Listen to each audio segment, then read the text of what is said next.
அப்படின்றத தாண்டி ஒரு பிஸ்னஸ் பண்ணுறோன்ற ஒரு மைண்ட் செட்டுக்கு நீங்கள் வந்துட்டு கான்செப்ட்டுக்குள்ள நீங்கள் வரணும். ஓகேங்களா?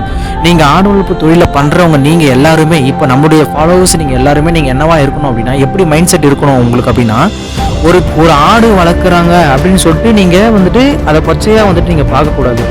ஆடுங்கிறது ஒரு ப்ராடக்ட்டு.